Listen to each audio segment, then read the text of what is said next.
Spencer Haynes. He's the VP of Global Business Development at EnerVenue. So let's bring him up with a little round of applause here. Sir. And then while he's walking up, I'm going to tell you what I was trying to tell you, that they're a nickel hydrogen battery company. These things can cycle 3 times a day, last for up to 30 years, offering some flexible dispatch options ranging from 2 to 12 hours, designed to perform reliably even in the harshest environments, all without the risks of thermal runaway or fire propagation that challenge lithium-ion batteries that we're more accustomed with.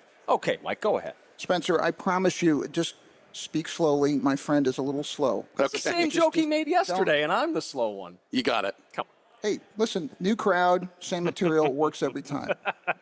Spencer, welcome.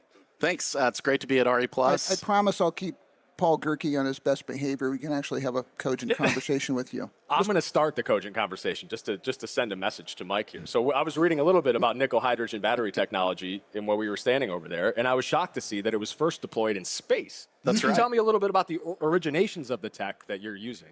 Yeah, so what's exciting about our technology is that it's been around since the 1980s. So this is a proven nickel hydrogen technology that was originally developed by NASA back in the 1980s on projects like the International Space Station, the Mars rover, and the Hubble telescope. You heard of those, Mike? Yes. So Even in my cave, we get those news. how is this different than lithium ion then? Like what sort of options do your solutions provide, besides the thermal runaway stuff, but other than that? Yeah, I mean, a lot of great benefits. And it started with Stanford researchers creating this technology. They took the NASA technology, they pulled out the expensive platinum, replaced it with nickel, and commercialized it for Earth. It came out of the Stanford Business School incubator. And in 2020, EnerVenue was born. Really excited about the technology. It's long-lasting, 30,000 cycle life. That's what's different from lithium. Very little maintenance costs, long-lived, multiple flexibility, so you can deploy this asset, use it, cycle it 2 times a day. Wow. That's unheard of in the industry. I'm interested, what are the biggest barriers to adoption in metal hydrogen versus lithium?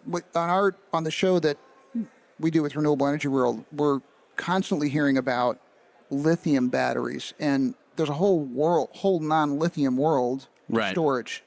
I think educating people here about this tech versus lithium and the differences in the barriers, I think it's a lot of interest there. Yeah. So lithium's great. Lithium has a role in our society. We got a lot of applications where lithium makes sense. What's exciting about the non-lithium technologies is we can go for a longer period of time beyond what lithium can do. To some extent, the rules have really been written for lithium batteries. And what we're trying to do is to say there are a lot of products out there that can cycle more than 1 time per day, that last more than 7 or 8 years.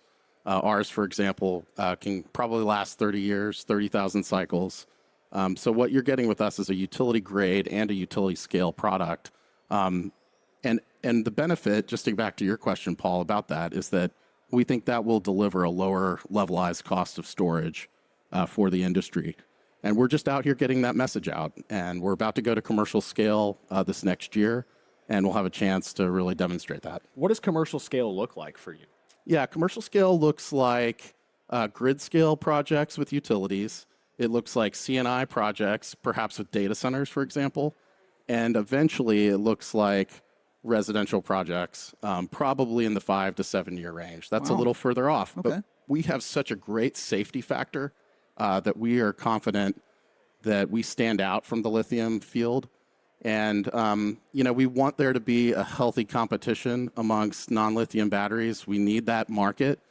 We need to shift from providing a 2 to 4 hour solution to something that's longer, say 4 to 10 hours, 4 to 12 hours, because that's really what's needed to drive the clean energy transition. How do you plan to evolve this technology, say like in the next 10 years? Yeah, so much has happened in the last 4 years. We had our Generation 1 technology, which we deployed to a number of utilities around the United States. We improved on that with better cathodes, larger vessels, longer life, and then we developed a Generation 3 product that we ended up skipping.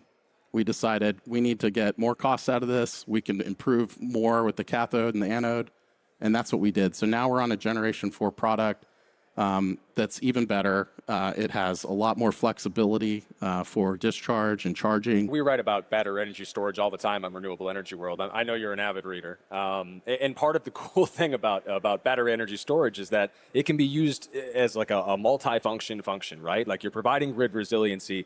You can limit the amount that you're not using renewable energy power when it's intermittent. It could also be firm capacity in places. How do you envision these batteries, helping a utility scale customer? Let's say? Great question. So let's just take a typical day in California. You might be able to charge our battery in the morning, discharge it up to noon, and then charge that battery the rest of the afternoon with all the solar. And then at night, we can discharge that battery when prices are lower, when the utility needs it, and when customers need it. So by doing that, we've cycled that battery twice. And by doing that, we can provide multiple functions, multiple services in the economy. How big can these scale? So they can scale literally to hundreds of megawatt hours. We have a very large backlog of projects that we're looking forward to building over the next couple of years. And there really is no limit to how big they can be. Do you want to ask him how batteries work, or should we could just Google that afterwards? Just the chemistry part of it. That's where we're a little soft. I don't think we should embarrass ourselves when we're talking to a SME. I think, and we're getting the sign that we got to wrap this. So that's the sign. Because they're flagging us that we're going to embarrass ourselves. We keep asking basic questions. Well, you know who didn't embarrass himself today is this guy. Absolutely. Thank you so much for joining us. Thanks for having us. Appreciate your time on the show. A lot of fun having you up Appreciate here. it. Thank Good you. luck to you.